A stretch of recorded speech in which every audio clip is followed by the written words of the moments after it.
second. All right. All those in favor? Aye. All right, we're all here. Got a quorum. Let's go. Update on new legislation. Dr. Jones. So, Mr. Chairman, I feel like I've kind of set this presentation up a lot over the last several weeks. Been in communication, sending updates on Senate File 81, K-12 public school finance, which has been passed into law now as the primary school funding law moving forward after recalibration.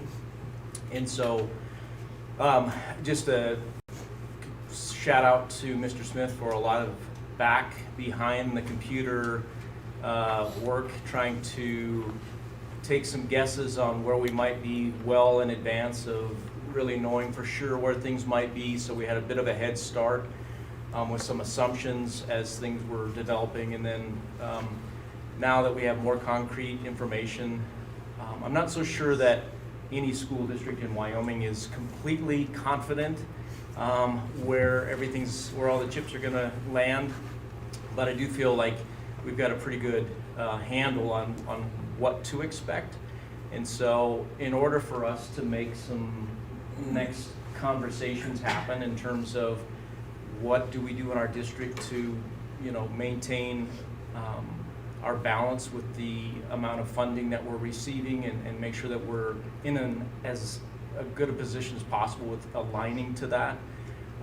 It kind of starts with a presentation to all of you and to help you understand as best we know what it looks like moving forward with this new funding law.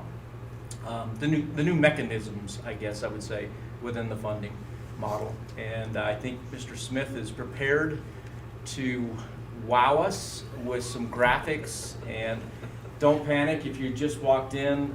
He's going to zoom in quite large on each one of those. I guess it might be our tech crew over here that will do that. And so with that, I will send it off to Mr. Smith. And by the way, I should say, this PDF is already on our school district website right by the school board link. I will send out a message to families and staff just to kind of cue them to that as well tomorrow morning, so that they know to go. If they come back and want to watch this video later on, they know that it's there. All right, Chairman Crum, members of the board, Dr. Jones, thank you. I'm going to start off with a couple of just big ideas. One, I want you to ask questions as we go.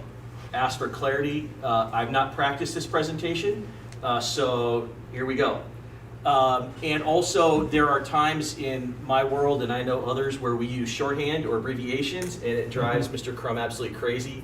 But for visual clarity, that's what I used. But if there's a question on what do you mean, what the heck does SLP mean, or something like that, please ask. Our goal, I think, is to bring as much clarity to what we do know for sure as possible, but then also give you clarity on what we don't know. So one of my real possible answers to you is we don't know yet. Okay, because we're still learning, and the rules are not written yet. So we are flying a plane in the air while we're building it. We're not quite sure how we're going to land it, but by God, we're going to land it. So it'll happen. Okay, so I am not, for simplicity's sake, I'm not going to go back and explain how the model used to work or any of that kind of stuff. We're really like, you guys have a good handle, I think, on that. If not, as we go, I'll tell you what's different about how this is working now, just so you can have some context in your mind. There are some very significant changes in how this model works versus how the old model used to work, and I will talk about those in detail. I'm going to first talk about the stuff that doesn't change a lot. We're going to move it off the board as a conversation for today. There are always small things, and we'll figure out stuff is going to impact us that we didn't expect as we go. But for now, Fred, if you would make the federal funding and parent community side, there you go. Thank you. So we get lots of money from lots of sources for specific purposes. We have federal funds that we receive that support our food service programs and grants. We also get some state funding, hence the weird little arrow that goes here to grants like the major maintenance grant or the National School Board certificate or certified teacher program. And so we get lots of those. Those have their own rules. The only impact really to our food service and grants programs that the recalibration is producing is really related to the health insurance. And so we'll deal with it. It's not a huge issue. We don't need to waste a lot of time talking about it, but just know there are some impacts of what this recalibration does, even on programs that really are not locally or state funded, that are federally funded, because if you're a federally funded employee in our district, you're still an employee of the district. So what happens to health insurance and retirement to all employees also affects you. So our grants folks are looking at that right now, like how do we do what we want to do given what the changes are coming in those, but again, not a big conversation for today. We also obviously have our Bighorn preschool program. We have our BOCES and BOCHES. You guys know that's Board of Cooperative Education Services or Board of Cooperative Higher Education Services. Those are locally assessed mills that support specific programs as directed under those agreements. So again, the impacts there would be if we have employees in those, which we do in the preschool and in the BOCES, BOCHES, health insurance retirement requirements are also going to impact those programs. So just know that's really where that lies, and we'll deal with them separately and other people will deal with it. But so if Fred, we can kind of take that off and we'll focus on really the funding model for our regular education programs of the district, okay? All right, blow that up. There you go. That's probably as big as we can make it. Our apologies on the screen. It's just kind of there. But again, I can PDF zoom is in on a available. box if you want it. So I think first things first, Fred, we'll talk about the reimbursement side. So if you want to go, currently, we get 100% funding through a reimbursement mechanism for two important programs of the district. One is our special education program. Anything that a student needs in their IEP is fully funded by the state of Wyoming through a reimbursement process. Transportation, same way. We moving kids from home to school and back to home, or moving them to a field trip or a student activity program. Those, as long as you play within the rules, that's true for both, right? Play within the rules, fully funded, easy breezy. There are a couple of moderately significant improvements to those. Transportation, currently we have to front load the purchase of a bus over a 5-year period and then get reimbursed 20% for 5 years. Or we can currently do a lease purchase on a bus, which has been the path we've chosen over the years, which is the state then reimburses us that year's lease purchase cost for 5 years, boom, then we own the bus, right? Lease purchase. The big change in transportation is that now the state will fully fund the purchase of a bus in year 1. So that really reduces the volatility of cash flows for the district. Really an important concept, especially when we get to talking about our need and scale of cash reserves. So it's a huge improvement for the district not to have to front load the purchase of a bus for more than a couple months, maybe, right? However long that reimbursement process takes, it depends on how it's done. Don't know yet, rules haven't been written. We'll get that part figured out. So that's a good improvement in the transportation side. The other impact on transportation is again related to health insurance and retirement. How those mechanisms are going to work will also affect the employees in transportation. But again, that's a 100% reimbursed program. We're good. We play within the rules. We don't do anything really beyond the rules at all in that program. We transport outside of the boundaries we're required to, blah, blah, blah. All those things, we've stayed within the bounds of the rules of that program. We'll continue to do so. And again, the big impact there, all positive, okay? Special ed, same thing. We all have significant rules we have to follow in that. The big changes there, again, teachers and paras that are funded in that program, health insurance, retirement, impacts, all good, funded in that program, no problem. The very best thing that happened nearly in the whole situation is that out of district placements, so those students that are determined by the IEP process to have to be placed in an institution outside of school, it's a very expensive thing to do. Those funds in the past took 13 months for us to get back. Somewhere between 13 and 20 months for us to get back in the reimbursement process, because what you paid this year got funded next year. Amazing change. Those out-of-district placements will now be reimbursed to the district quarterly. So that surprise expense of a $500,000 kid, and I'm not kidding, some of those out-of-district placements are $500,000 annually, is no longer have to be cash flowed by the district for an extended period. It still would be some portion of it for a small, much smaller period of time. Huge improvement. We're all cheering, woohoo! You know, that kind of stuff. We love that. So in our reimbursement programs, they continue to be reimbursed at the same rate, but there are improvements in how we get reimbursed and when we get reimbursed. And so the volatility again in our cash flows, huge improvement. Kudos to the legislature for taking care of that. That's been a big hairball for districts for a long time, especially the really smalls. It's one thing for Casper and Natrona to take on a $500,000 placement. It's another thing for Basin, Wyoming to take on a $500,000 placement because they cost the same.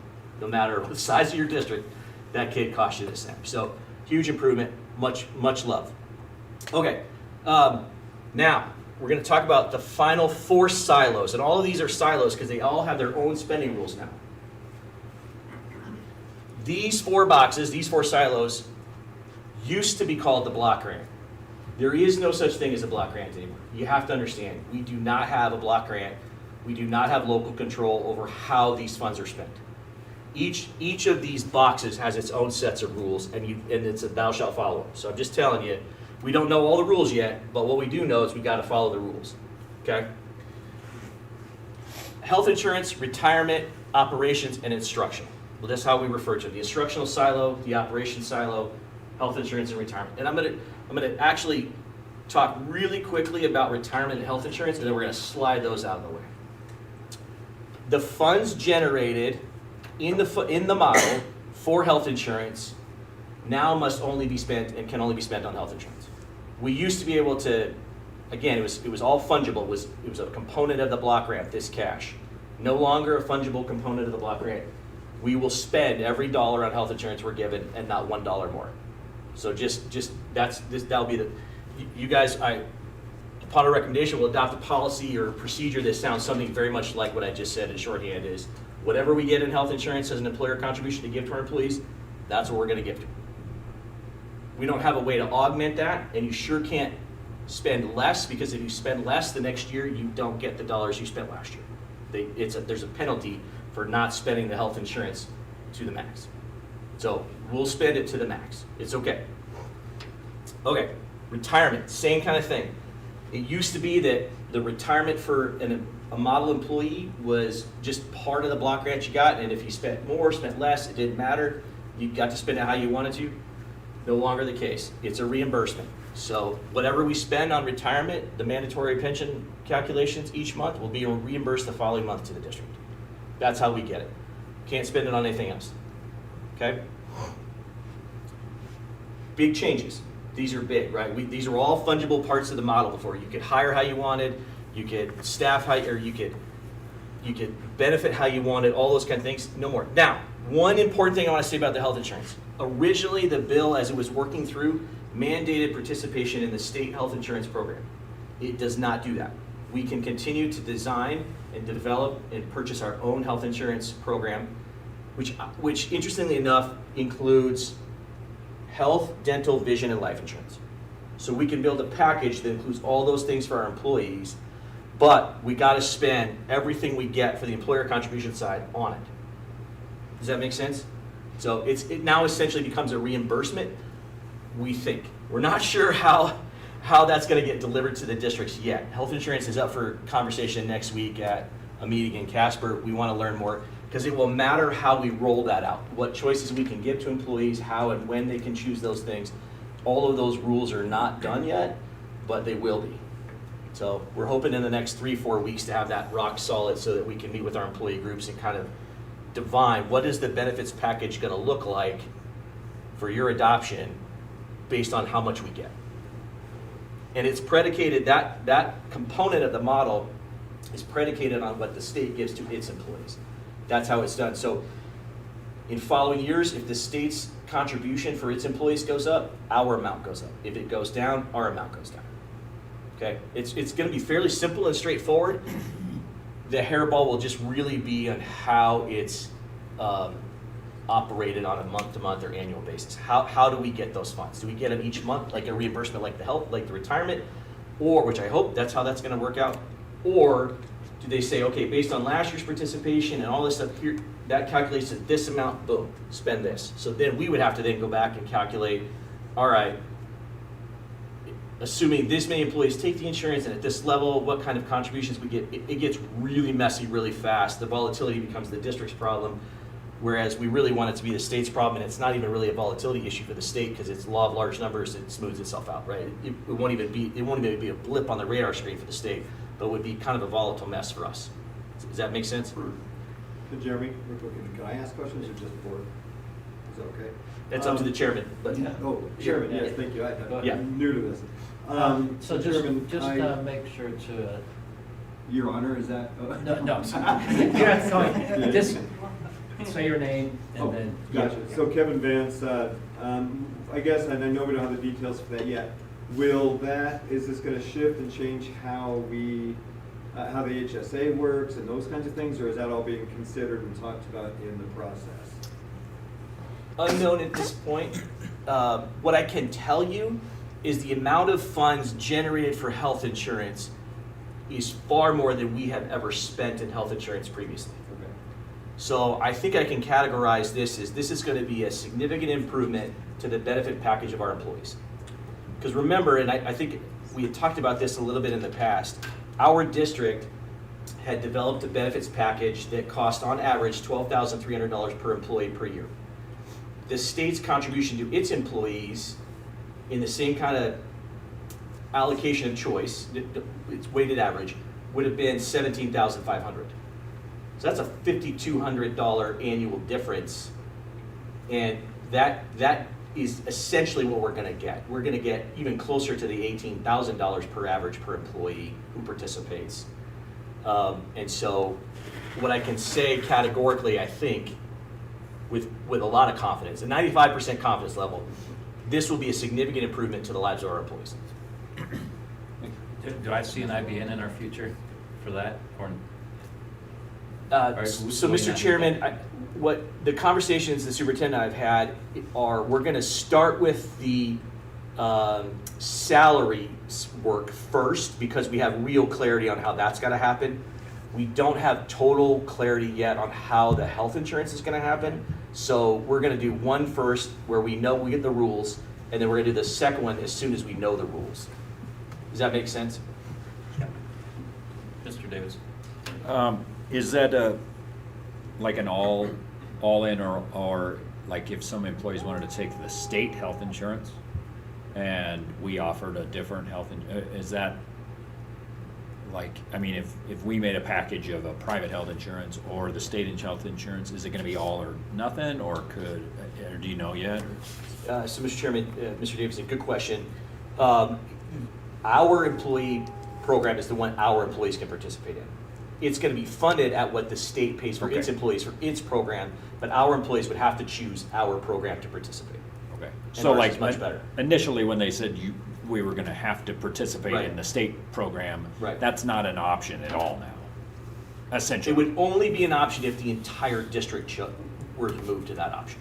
And we are not going to do that because we will be able to craft a far better program for way less money, and it will benefit our employees enormously. Okay. So yeah, we're going to win. Our employees are going to win on this one. I don't know how much the win is going to be, but it's going to be a win. In the retirement, just to kind of put a pin in that, the retirement reimbursement will be to what the state pays for its employees, which is what we are already currently doing. So the employees themselves will contribute their required percentage, just as state employees do. The district's employer contribution will match what the state's employer contribution is because that's how much we're going to get. So we'll go dollar for dollar with what we get. Because ultimately, here's the thing. You cannot any longer rob a Peter to pay a Paul. There is no opportunity in this system anymore to do that. You just don't. If you don't spend it on retirement, you don't get it. We'll spend it on retirement. If you spend more than you have, if you spend more than you get on retirement, there's nowhere to get it. So your only choice is spend what you get on retirement. Same thing with the health insurance. We will spend what we get on health insurance, not 1 cent more. Okay? It's the only rational response to how these rules are now engaged, how we now have to engage in the rules. Okay? All right, I'll get down to these cool blue arrows in a second, but Fred, if you would just make the instructional silo and operations silo kind of as big, there you go. Thank you. Okay, you probably heard a lot about an instructional silo. The rest of what the district does is contained in the operations silo, okay? So I'll start with the instructional silo and just kind of tell you what that is. It's essentially our classroom teachers.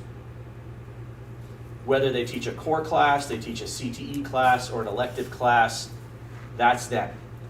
In addition to them, it's our tutors. So if we have certified tutors, which we do in this district, those are interventionist type positions, right? Reading specialists, whatever we've got various names for them, but they're tutors.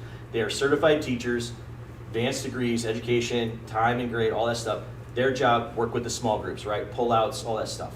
Kids who need extra attention, extra help. Not special ed students, general fund students who need tutoring time. That's in this silo. ELL, English language learners. So if we have students who come to us, which we do have in our buildings, who speak another language first at home, we have to provide them English language learner services. Those services and costs are housed now in this instructional silo. Instructional facilitators, and we have 3 in this district. Those are the coaches to the teachers, right? Helping the teachers do their work, and so they're housed in this. Instructional paraprofessionals, we do have some in this district. We have about 6. Their costs and funding are also in this instructional silo. Just to be clear as well, a lot of times when people think of paraprofessionals, they immediately think of special education. Right. These are our paras who work with kids who are not special ed. Okay. Special ed paras are housed in the special ed bucket. Okay. These are our most of them are at our elementary schools, but not all of them. Okay. This is also where the funding for summer school, extended day, and stipends that we give for instructional enhancements. These are the co-curricular opportunities for kids, like science fair, Teton Science are really good examples. Robotics, things that are not WHSAA feeder programs or culminating type programs. These are the things we do. Like the musical is a good example. Our musical is not a WHSAA program. It is a local extension of the classroom for band and choir, right? And so those additional stipends will be housed and paid for out of the instructional silo. Okay. An important construct in the instructional silo: the money generated in the instructional silo must and only can be spent on things in the instructional silo. Here are some things that are not in there that you're like, shouldn't that be in there? Professional development for teachers is not in there. Classroom and school budgets for supplies and textbooks and programs that we buy in lieu of textbooks, right? We don't even actually buy textbooks anymore, right? We buy Chromebooks and we buy licenses to software programs. Not in the instructional silo. The instructional silo is 100% the things I said it is, and it is 100% not the things that are not said. Everything else falls in the operations bucket, operational silo. So, here's an important construct on the instructional silo. The teachers housed in that, this district has to hit the teacher average salary for our district based on the RCA, regional cost adjustment, for our community in our district.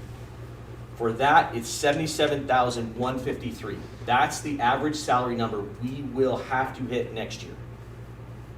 That is a significant improvement over where our average teacher currently is. Our average teacher in that silo currently is paid about $68,000. So every teacher funded and assigned in the instructional silo, that salary schedule has to match that next year. That is a massive win for our employees. Huge win. You don't have a choice, you'll pay it. The question is, how do you build your steps and lanes? That's the first committee that we've got to convene. Because what do you recognize? How much do you make it recognized? We get to build this thing kind of from scratch in a cool way, where you want to say, you're going to have a BA column, right? Because every teacher comes to you is going to have a BA, right? That's kind of a rule. And so question is, what do you recognize beyond a BA, and how many years of experience do you want to recognize? Our current salary schedule has 43 steps. Assuming someone starts at 22 and retires at 65, it has 43 steps. It also has 5 lanes, has a BA, BA 15, Master's 15, and then PhD, EDD. Doesn't mean you have to keep it. Doesn't mean it even has to be about degree. It can be about endorsements. It can be about other versions of educational attainment. This committee is going to have a little fun. You just have to hit the average. At the end of the day, the business manager doesn't care. Whatever you divine has to hit that 77,153 next year. Who's the question? Mr. Chairman, so, like, probably tomorrow, there will be a message that goes out to our schools. I've already spoken to this, but we're gonna have teacher representation, certified staff representation for the certified salary schedule creation. And so, some things that we know we have to take into consideration. With any salary schedule, it's one of the first things potential employees look at when they look to apply for jobs. What's kind of unique in this situation is every public school in Wyoming is probably not going to have a salary schedule out there yet for people to look at. And so we're kind of trying to compete without knowing what others are doing. And so if we have a mole from our neighboring school district, who might be able to help us with it. Just kidding. We meet on Saturday. Sorry. So there's that. My guess is we'll be pretty close with what a base salary might be. But kind of one of the major conversations that I think the committee needs to have, and then eventually comes back to the board, is what are the priorities? You know, so you do want to have a high enough base to attract people. But the higher your base, if we go super ultra aggressive with the base, and we know we have to hit 77,153, well, now your salary schedule just got really compacted. But just the opposite's true. If you go really kind of low, there's pros and cons to that too. As far as education and maybe kind of throwing carrots out there for people to earn more education, or those that have been here longer, I think those are all important value statements that you put in your salary schedule. And you see that, you've always seen that in salary schedules. Where's the value that this particular district puts? And so I'm kind of I'm looking forward to that. My hope is that whatever we put together is sustainable without having to mess with it too much moving forward, because we know we have variables that are going to change, that are going to impact. You know, years of experience and education are all going to impact this. So how do you encompass that year after year after year without having just a mess? And so, And then, Dr. Jones, you're spot on, because then there are two interesting variables that will modify that 77,153 that I said. Every district has a different one. Well, District 1 and District 2 finally have the same one. Like, I can tell you of all of the things that happened in this bill, that is the one I was jumping up and down about, is we no longer are losing by 7% to our neighbor. They have the exact same 77,153. That's the one they have to hit, we have to hit it too. That's not happened in 20 years in this district, right? We've been behind by 7 percentage points on our salary for almost 20 years. No longer, we got the same. We're in the same game they're in. Now, Johnson County is like 76 something, right? Lander is at the same number we are, but Powell's at a lower number. Like it's all about what your regional cost adjustment is for your district. The good news in our case is that districts 1 and 2, who shop at the same Walmart, buy the same cars from Shared Motors, but finally the same. Love it. Big fan of that. That was a huge improvement in this model versus previous models. Our friends in District 2 will not think so, because when their teachers finally go D1, they understand why they go D1, right? Sorry. No comment. Okay, and that's recorded for all time. I know. Love you, Brandon. Peace out, brother. Okay. Jeremy, hang on.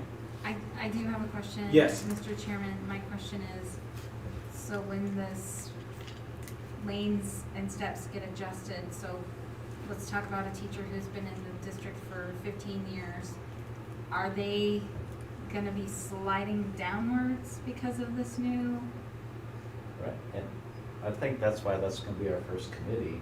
Okay, is just ask. Where, now that we have a new starting point, I guess I should let you speak on that, Mr. Smith, because. It's gonna be fun, Mr. It's- Chairman. That, there's a new starting spot, and does everything just get moved, yeah, correspondingly Don't know to yet. that? And. yeah, All of I our don't know if teachers- we can afford that. All of our So teachers, we'll Mr. find Chairman, out. are, with some exceptions because of when we transferred salary schedules 10, 12 years ago, all of our teachers are generally on the step that recognizes their actual years of experience. We have some employees who are on like a BA who are further down than their actual years would normally tell you, but that's because when we moved from the old schedule that had like a BA 30, we had to put them on a BA 15 step that paid the same, but it just, instead of being on step 10, they're on step 20 or something. So the good news is all of our employees are on at least the step that recognizes their actual years of experience in teaching total. We don't just recognize Wyoming years, we recognize all years in this district, okay? And so we're in a good position to modify a salary schedule it will be a significant improvement for them. However it gets built, it's gonna be a significant improvement in pay for our employees in the instructional silo. Okay. So you can always share how you guys are. Thinking about- Just, again, I want to emphasize, we can only spend instructional silo dollars on instructional silo things. Now, if for some reason you had money in the instructional silo and were also able to hit the average and had some left, that will not be true in our district, you can create an instructional reserve to offset future changes in costs in your instructional silo. And that instructional reserve does not count to your overall general fund reserve. Here's the thing though, our district, and I think as you guys will discuss in more, we have more heartbeats in the instructional silo currently employed than the instructional silo is gonna fund. So we have some challenges. And so you guys have heard me talk about this at the WSBA meetings in the past, where one of the things that district must do as soon as it reasonably can, without creating total chaos, is employ the correct number of humans. If the model funds you for this number, you gotta employ this number. You can't employ more. You can do it for a short period of time, right? That's what reserves will do for you. You can do those things over a short period. And you could do it if you didn't also have to hit an average salary, right? Like if you could pay people like $1,000 less than that and employ more people, great. Can't do that. Rule will not allow you. You must pay them what they're funded for, which means if they're only gonna fund you for 100 heartbeats, you can only employ 100 people. You can employ 99, but you can't employ 101 because you're not getting any money for the 101st person. But the rule says you still have to pay them the same as everybody else in that silo. So every district who is overstaffed in their instructional silo category will be getting as close to that number as they reasonably can, as quickly as they reasonably can, without creating total chaos. Because that's and it's a result of the class size assumption change. We were dead on. This district has been dead on the number of employees that would have been counted in this instructional silo previously, but that was based on the 21-to-1 ratio at the high schools. We're now at a 25-to-1 ratio at the high schools, which generates less core teachers, which then generates less elective teachers, okay? So that's why we find ourselves in a position now where the number of bodies we currently employ in the instructional silo is more people than the instructional silo funds.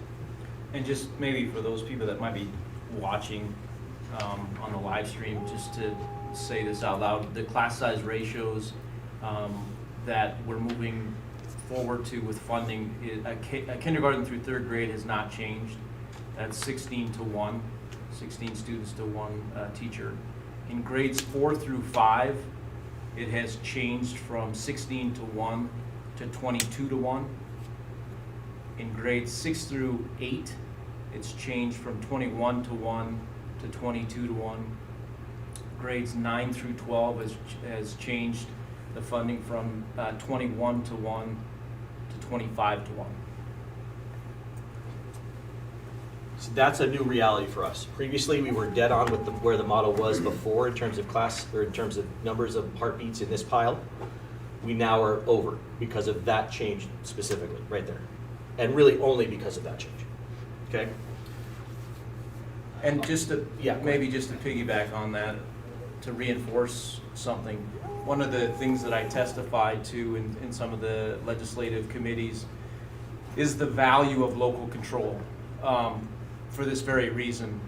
It's one thing to increase the class sizes by those amounts. It's another thing to remove your ability to take flexible money from other places in your budget to compensate where you're short. And so that to me was a bit of a struggle to see that, in my opinion, we felt like we were losing local control in a really important area that I think I used the phrase, we're solving a math problem, but creating a human one. And before I leave this, I want to talk about the salary schedule complexity a little bit. So I told you in our district it's 77,153. That's a result of sort of the floor number that our friends in Niobrara are going to get, and then our RCA goes up from there, right? So here's the thing though, the RCA can now change annually. And ECAs can or cannot be awarded annually. No, they can be awarded annually, but they may or may not be awarded. So here's the thing. I don't yet know what's the sensitivity of the annual inputs going into the calculation of the RCA. And what I mean by that is we're at 113 for our RCA. So that means we're at 113% of Niobrara's number. How likely is it that we drop to 105? And can that happen in 1 year? Again, so it's the sensitivity to the variables in the input of this equation that spits out that District 1 is 113. I have some significant concerns about it because I just don't know. We haven't gone through that process yet. So what if, is it going to be so sensitive that, fuel prices change, maybe in a good way for us, where we'd like for them to go down, but let's say they went down. Does that mean all of a sudden we drop from 113 to 110? And how, in a situation where this is the case, would you be able to sustain your salary schedule the next year? You don't have 3% extra money hanging around to prop that salary schedule up. So there are these shock absorbers in the system built for the state's benefit, which are going to be problematic for districts. I mean, maybe it never changes. Maybe it's so hard to change that from 113 to 112, you don't got to worry about it. But maybe it's also that sensitive that it goes up to 118 the next year. What we don't know is the volatility of the RCA, because they haven't changed it in 20 years. We don't know yet. We haven't learned that. So that is something that is kind of keeping me up at night a little bit. We define a salary schedule, because we have to, that hits this 77,135 for this year. Well, what's the response if it drops to 105 in 2028?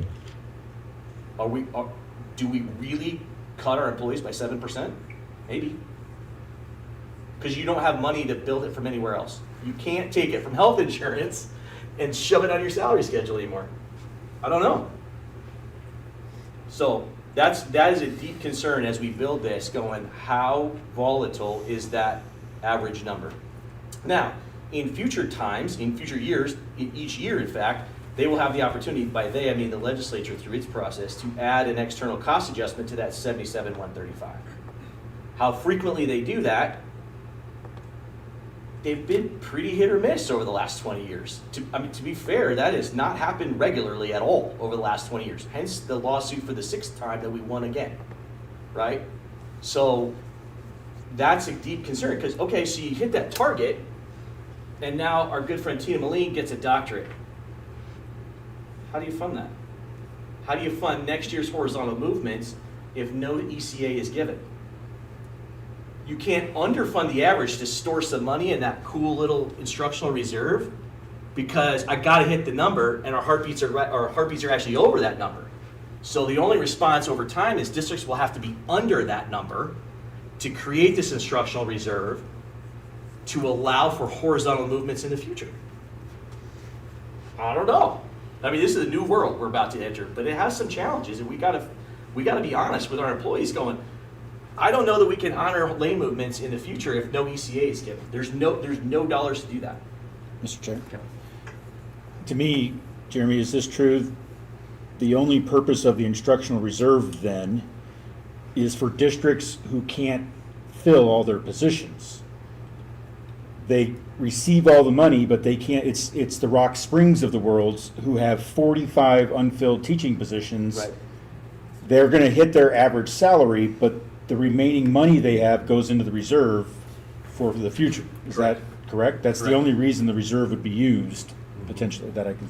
Yeah, and I think, you know, to that point, Mr. Holly said, I think if you're under by a body or two, let's say, that gives you the breathing room to both comply with hitting the average, and two, dealing with future lane changes. If you have lanes like that, I mean, you don't have to create lanes like that, but if you had lanes like that, that's the only place to get the dollars to do that. So the challenge for us as a district is getting to that point without creating massive hate and discontent.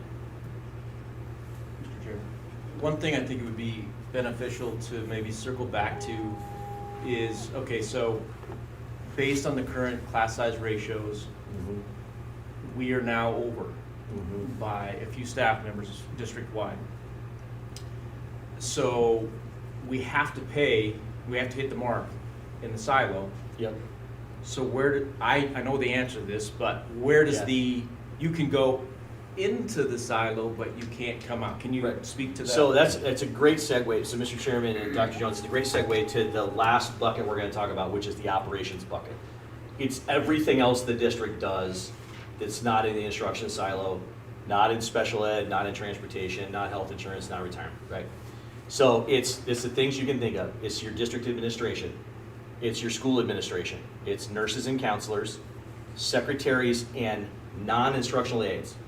We don't have any in this district. These are called supervisory aides. We don't employ them. Those are probably what a lot of us might have grown up with aides in our buildings did. They were running the copies, right? They were monitoring the lunch room. They were, supervising the playground, et cetera, right? We don't employ any of those in our district. So, but that's where, if we did, that's where they would live. All of our maintenance and operations of the district, so all the employees, all the contractors, all the plumbers we hire, first contractors, all the funding and mechanisms for maintenance and operations of the district in this bucket. Utilities, that's in there. That was a big improvement. I should point that out. They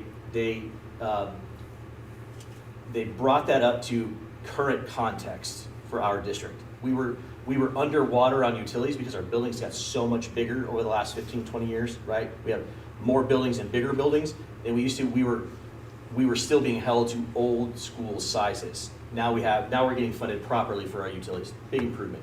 The mechanism for improving that is also good, so I love that. Property and P&C, property and casualty insurance, that comes out of here, and that's a very big spend for our district. Student activities, WHSAA activities are in this bucket. Now I want to stop and talk about this for a second because this is going to be a challenge for all districts, ours included. The amount that the model will fund next year for student activities, we are underwater on this year's spending by about $200,000. So this bucket is going to have to subsidize that portion of this bucket. And there's not a lot of bucket to subsidize this. So I'm just telling you, this is a system-wide, statewide problem. Districts have by and large adopted programs for student activities. These are extracurricular activities here, not co-curricular. Co-curricular over here, extracurricular here. By and large, districts have been spending more than they've received in the previous model. That will also generally be true in the new model, but I don't get to blend it in anymore. So this will be a challenge for every district, is how do we offer the breadth of programming that we've offered, breadth and depth of programming in this area that we've offered over the years, and recognize that it's creating a deficit in the district. It can no longer fudge here to pay here, fudge here to pay here. Can't do that anymore. It's got to live in its own bucket. That's a future problem that will, and it, especially given that our coaching salaries are tied to teacher salaries. So if this goes up in a substantive way, which it will, and I'm super happy that should, they're being recognized as the professionals they are. I think that's what Dr. Jones said yesterday in the message to staff was, this is a great change for our staff. They're getting recognized for what they do and what they are what they do for our communities. Problem is, we currently link coaching salaries to teacher salaries, and it's only going to exacerbate the deficit I just said. So we gotta work on that. Lots of options to work on that, but we gotta work on it. School resource officers. This is the bucket they come out of. There's no money in that bucket for it. Student technology. I'm gonna be kind of polite when I say this. This might be the dumbest thing I've ever heard. Somehow, in the third decade of the 21st century, 3 students are expected to share 1 Chromebook. So I guess you get it on Monday, you get it on Tuesday, you get it on Wednesday, and I guess we'll flip for Thursday. This is a study this summer. I think this will get resolved. This is a temporary problem, I believe. I think we all have to hold them to account. It should be 1-to-1. This is the world we live in. We don't buy textbooks anymore. We buy Chromebooks. Chromebooks give them access to all the content in the world. But for next year, it is significantly underfunded. So what are we going to do? Classroom technology. This thing right here, not funded at all. So that's got to get resolved. Because guess what? We don't have chalkboards anymore, right? So that's significantly underfunded. PD actually funded pretty well in this new model. That's in this bucket. And then school teacher level budgets also in this budget, or also in this bucket, funded pretty well. We've got some challenges though, because this bucket in certain major areas is 100% behind the gun already. I can just tell you. So to your point, Dr. Jones, there is no money to move from here to here. So just to clarify, since we're overstaffed, but we're underfunded in that silo, we have to make some decisions. We do. So what are we going to do in the short term? In the long term, your only rational response is to get this bucket right. You got to be right here. You cannot long term be wrong here. You cannot do it. You have no money in this bucket to support this bucket until they make this one better. They are working on student technology this summer. They are working on SROs, and they are working on food service subsidies. Those things have to get resolved. If those get resolved, we're all going to be in a good place. Because what they're doing in these other parts is adequately funding them. They really, truly are. Like, I have no hate and discontent in my heart right here, other than those things I mentioned. Mr. Chairman. So I guess my question about it on that regard is, if they change, Mr. Smith was talking about if they change the funding model every 2 years, does that then change, or does that put us back in that human problem that Mr. Jones has been talking about every 2 years? I mean, are we having to constantly, well, now we got to cut 2 more this year, now we can have 2 more that year, you know what I mean? I'm a little fuzzy on that, so how does this affect that? I was just going to say, I think, Mr. Chairman, I think the bigger component there would be recalibration, Okay. which would be every 5 years. Okay. And so I think the adjustments between them will be based on, what the legislators are hearing is necessary to kind of balance out the waves. But every 5 years, knock on wood, if we can recalibrate, by we I mean the state can recalibrate like they did this year, then theoretically they're taking all of the information, all of the data that they have to say, what does it take to fund education now, 5 years from now, and the kind of the whiplash effect is lessened because you're funded what you should be.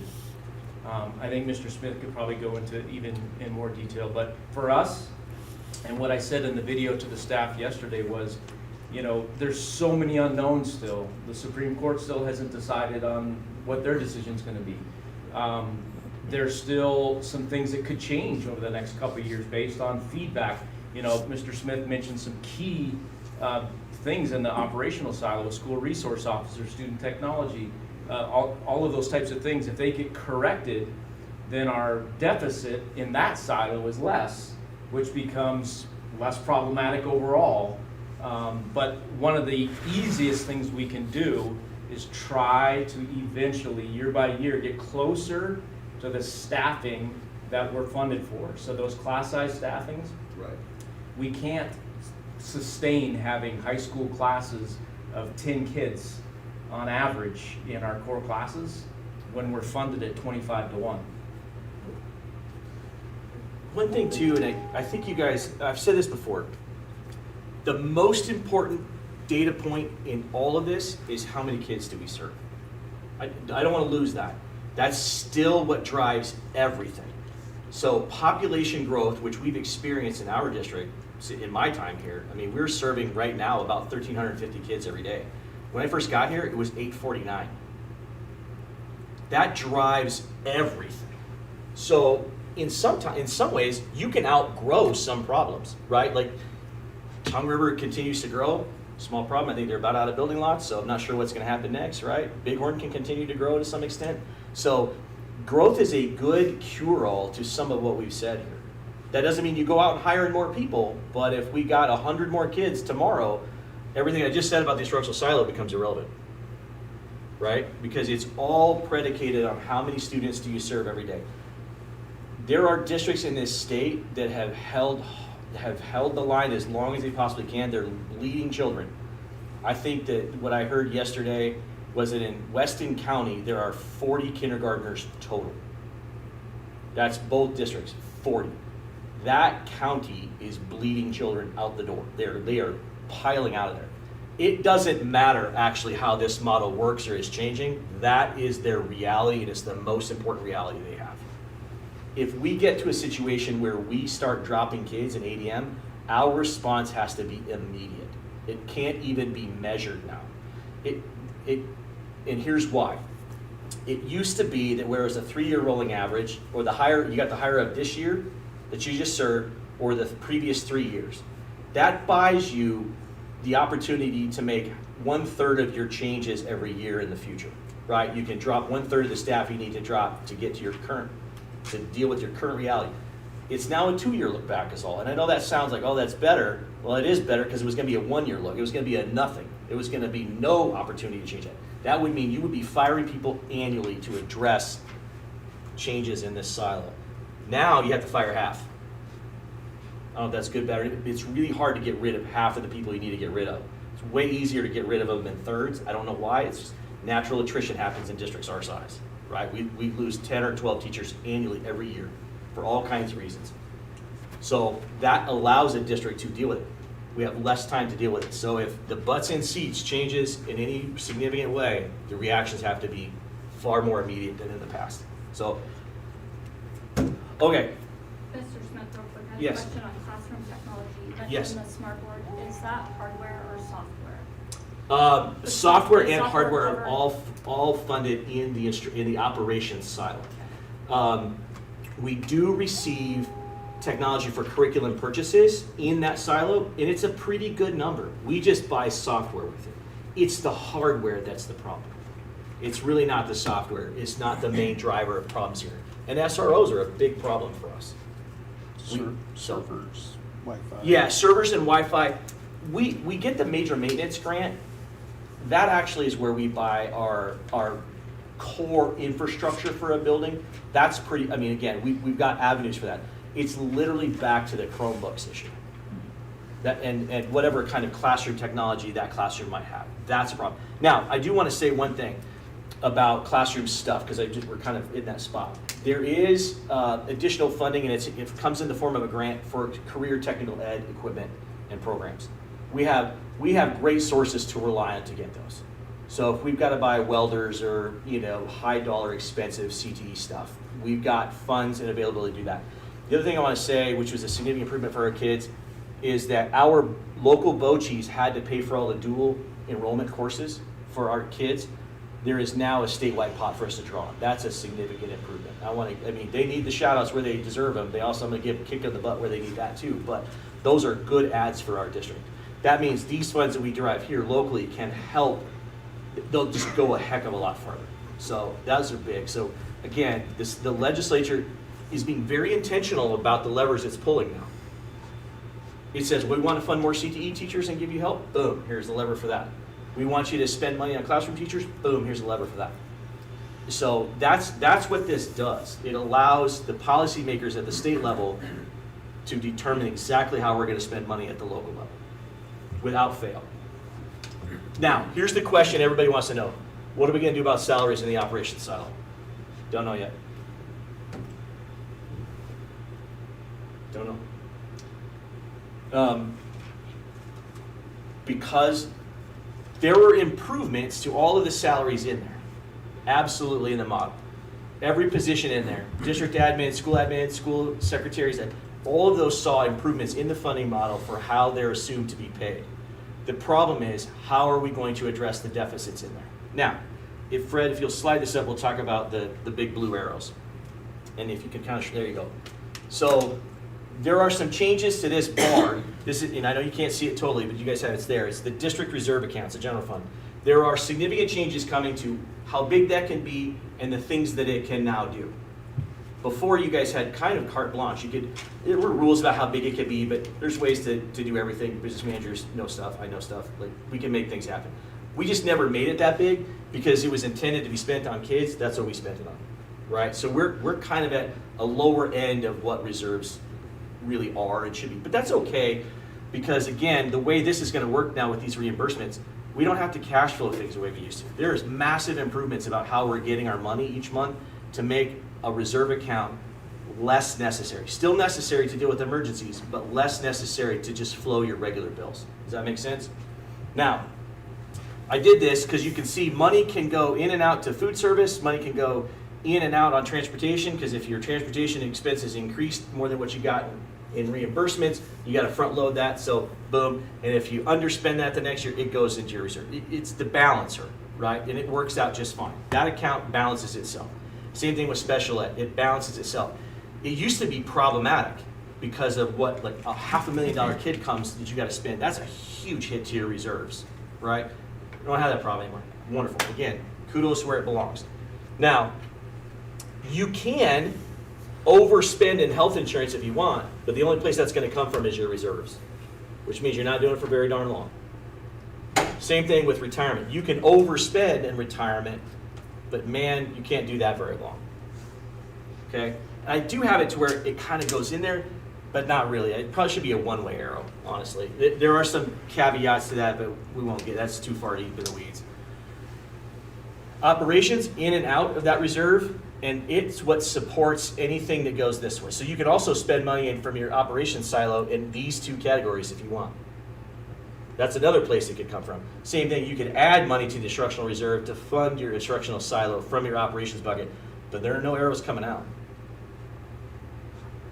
So the challenge is going to be, how do we address the people who live in this bucket while we're addressing the people in this bucket?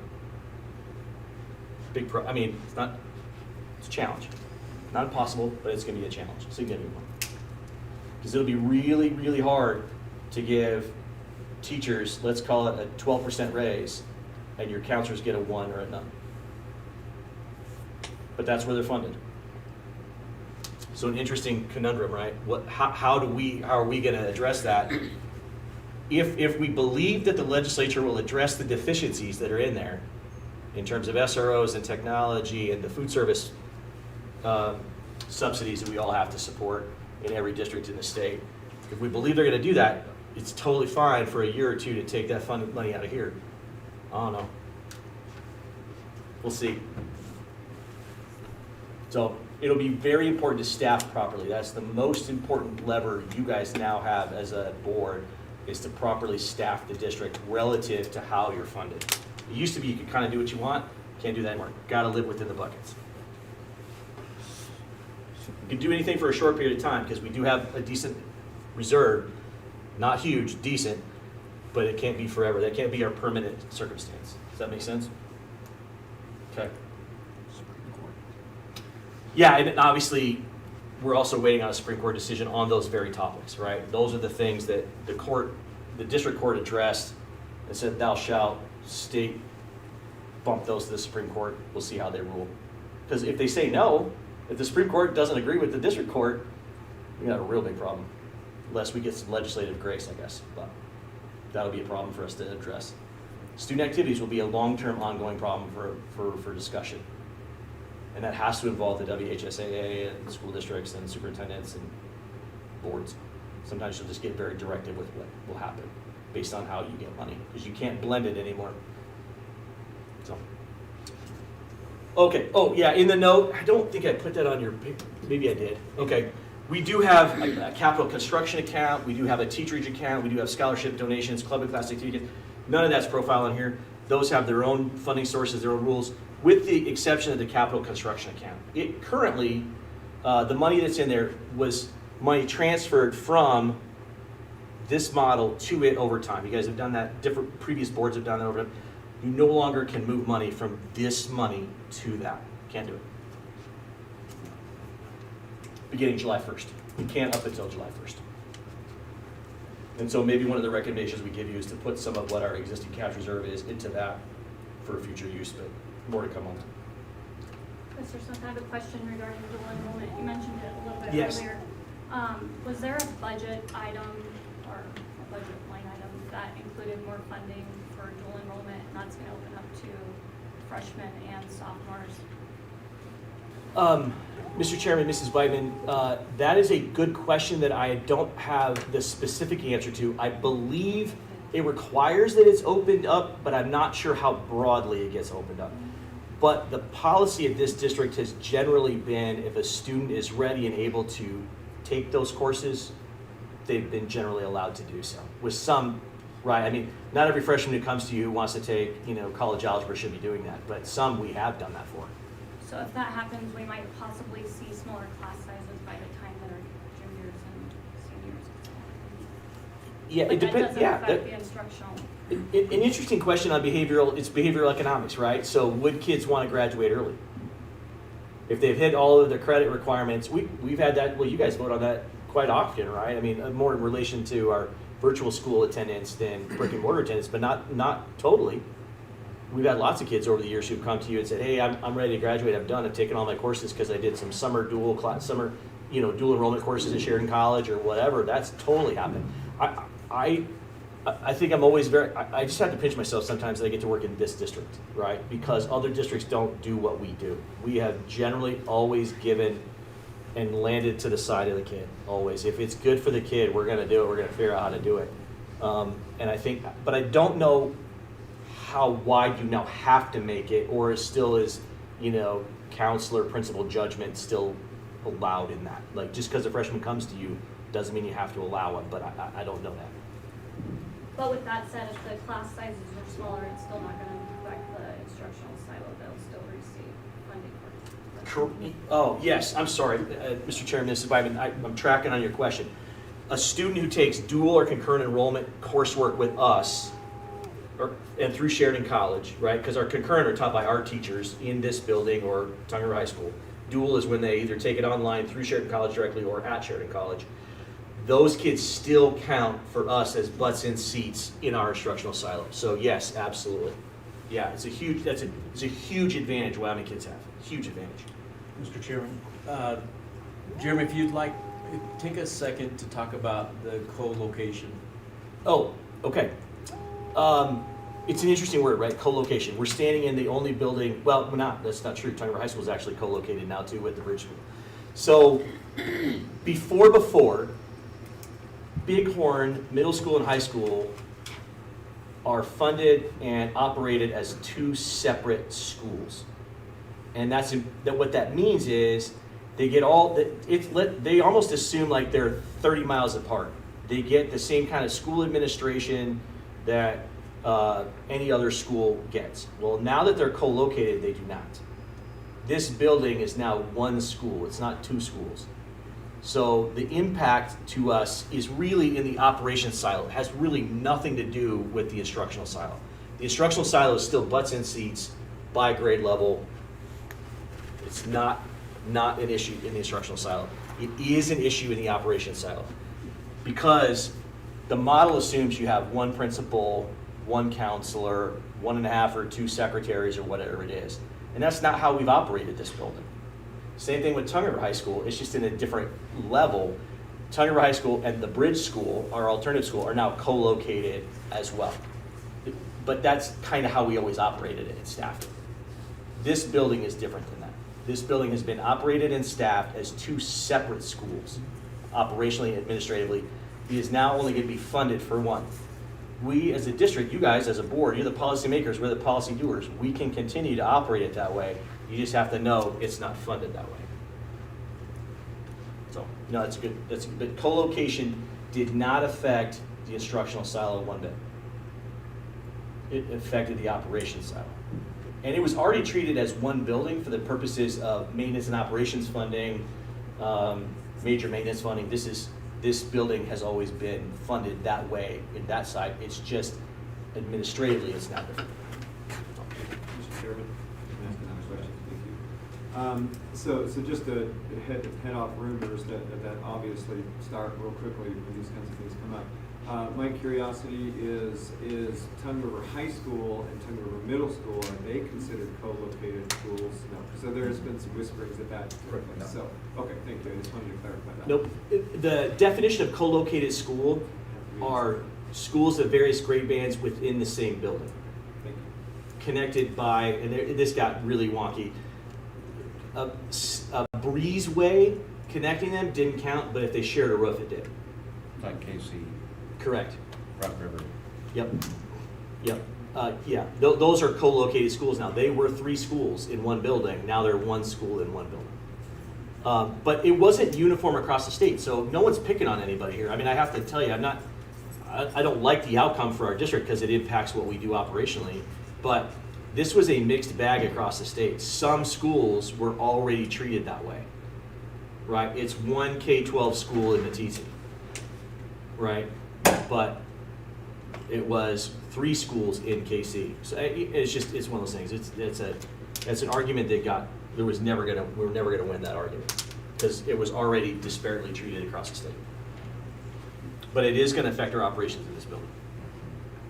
And again, Tongue River High School to a tiny, I mean, it's negligible, it's irrelevant, it's that small. So.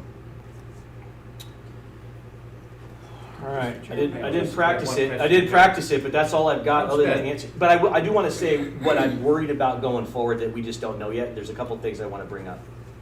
Yeah. Sorry, just one quick question about the operations silo is who has input into how the values of that silo are gonna be addressed? Like, do we need to go through the board to make any suggestions or questions? Will there be committees like there will be for the instructional silo, or is that just an administration and board decision?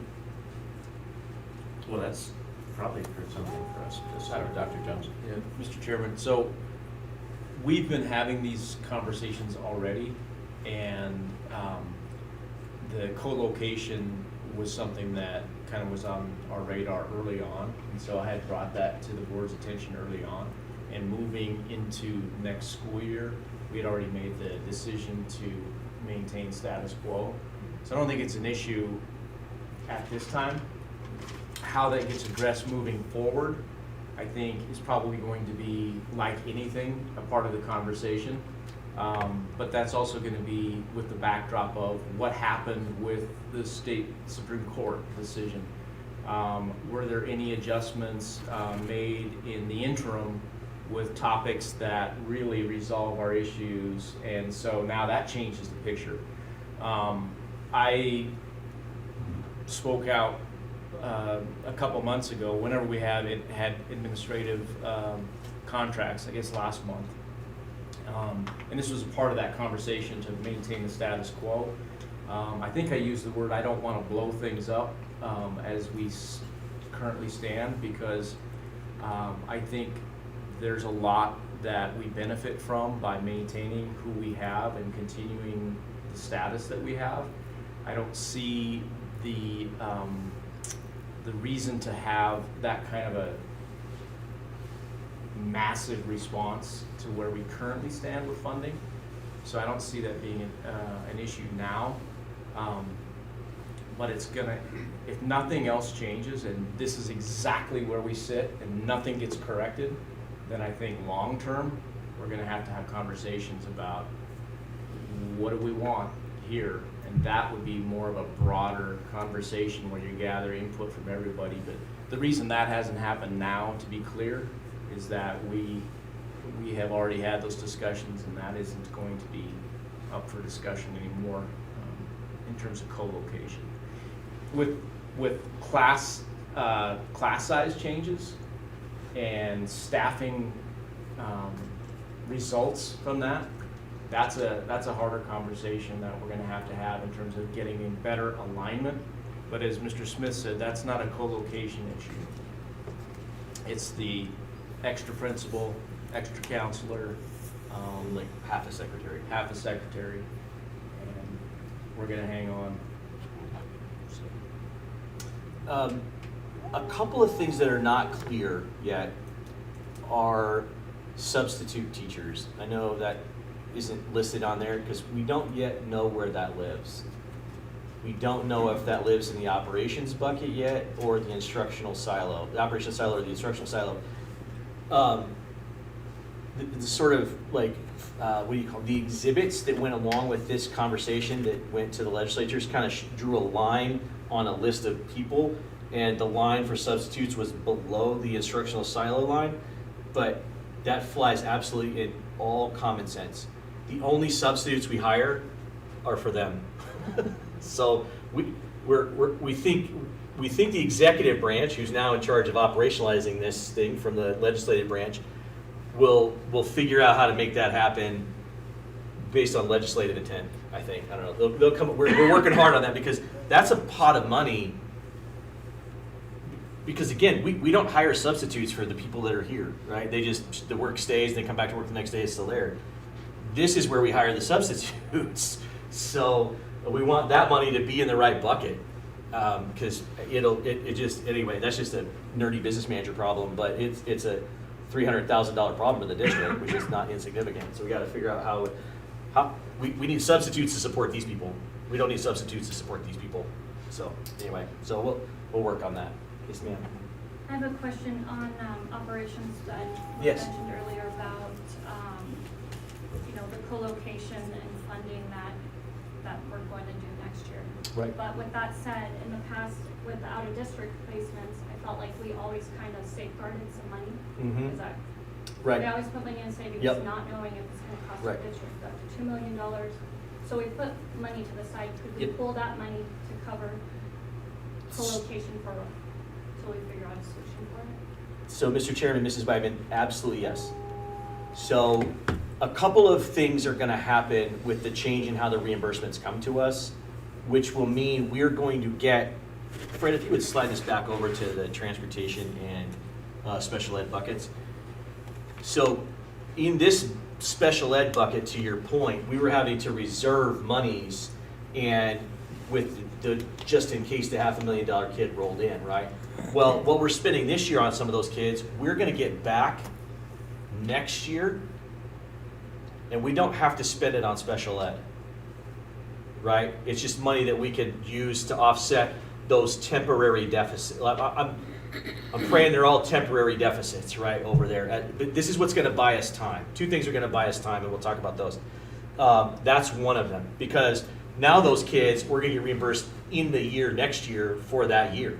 That's gonna make a huge difference, right? So we're gonna be okay there. Same thing with some of our bus payments here. That's gonna help us in this bucket as well. Now, we are gonna have to use some of that money to augment their salaries, likely, right? Because these teachers are on that same teacher salary schedule that's over here, and we don't have a choice. We're gonna pay them that. You can't discriminate between sped teachers and classroom teachers, right? Because they really are kind of in that silo. They're just funded outside of it, if that makes sense. It's, again, deep in the weeds, nerdy business manager stuff. But yes, this is why, with confidence, this is why the superintendent is recommending we don't have to blow stuff up. We have time to get there. We don't have forever. We have time because of things like that. You're exactly right, Mrs. Byron, 100%.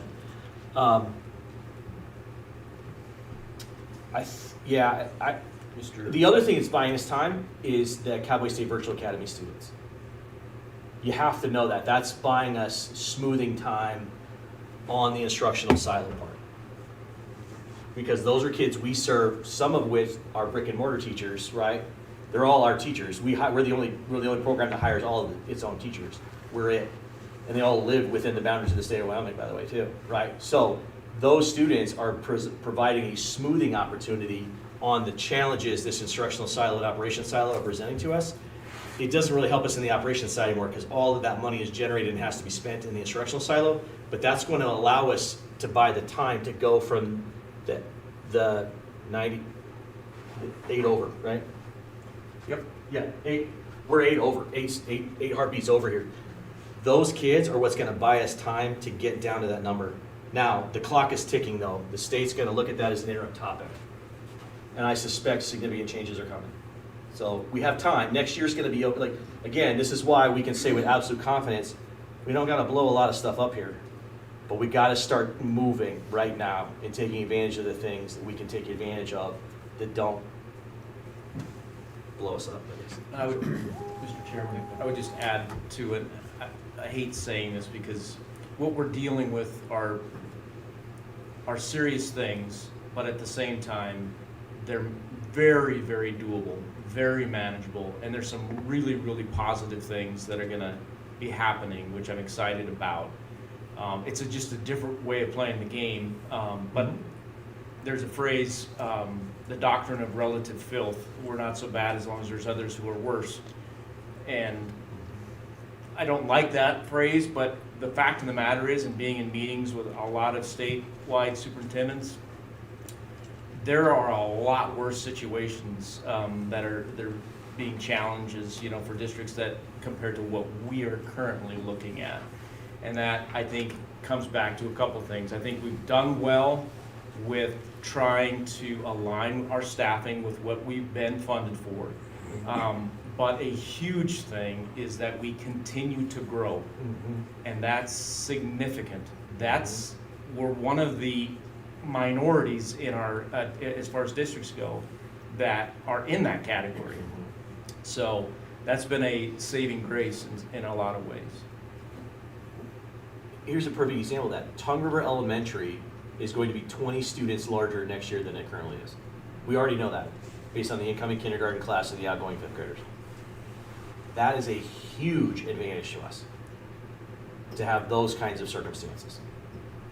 It's why right now, we're not asking you to blow things up, because we're growing, we have underlying district level growth, not perfectly in every building. We don't have growth in every building.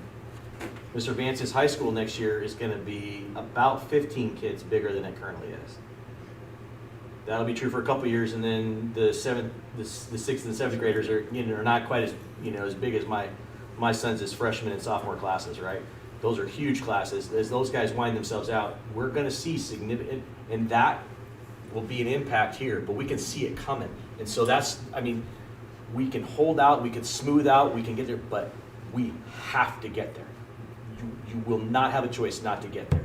And you will have to address the staffing at each building as that building changes. You can get it, you can kind of do it on a district-wide basis for a bit, but man, it will not be fun at some point in the future if our growth does not continue. If our growth continues, smooth sailing, sunny skies, calm seas.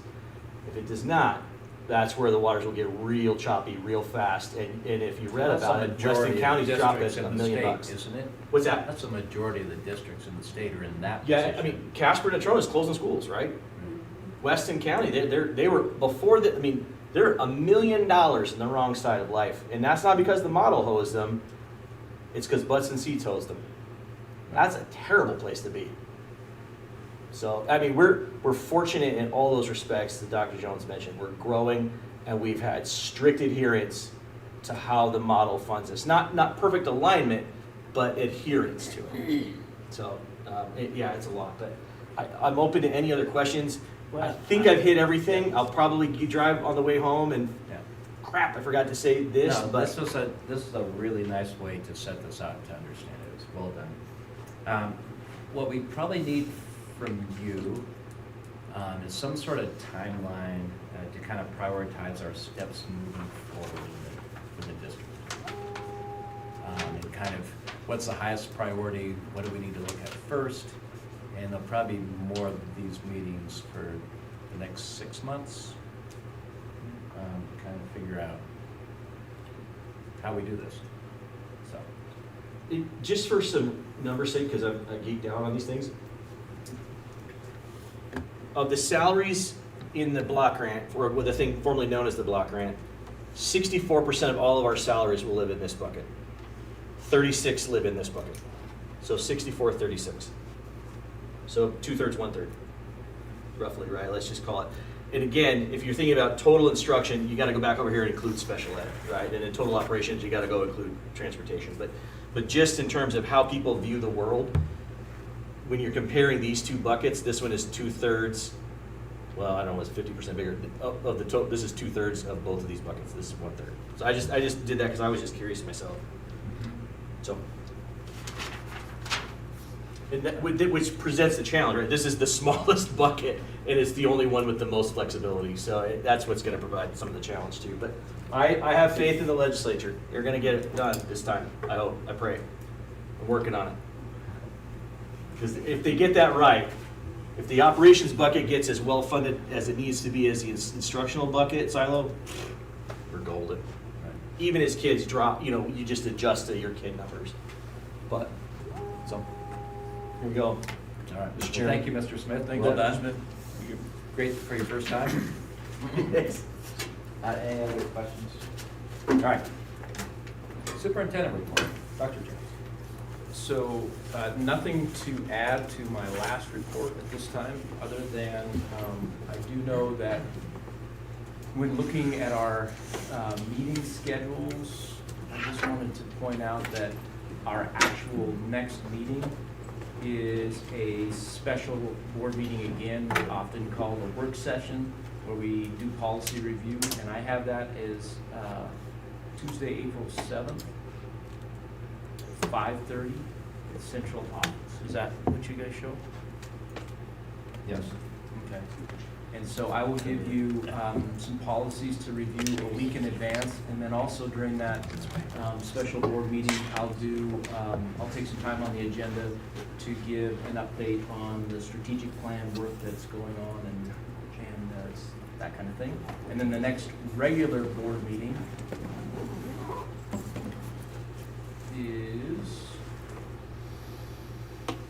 I think it's the 14th. Yeah, 14th, Tuesday the 14th. So we've got back-to-back, and the reason for that is contracts need to be settled and dealt with for our certified staff before the 15th of April.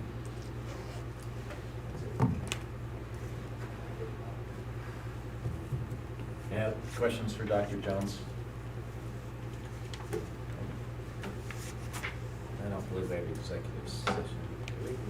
We do? Yeah. Okay, all right, so we do have executive session. No decisions. No decisions made, so. All right. Tell everybody else, thank you for coming. And because they have to kind of tear things down there, Yep. we're going to sneak over to a different room just to make it easier for them. So, Awesome. thanks for coming, everybody. Thank Dr. you. Jones, you don't? Yeah. Good. I didn't Well, it's a secret. We gotta say that. We don't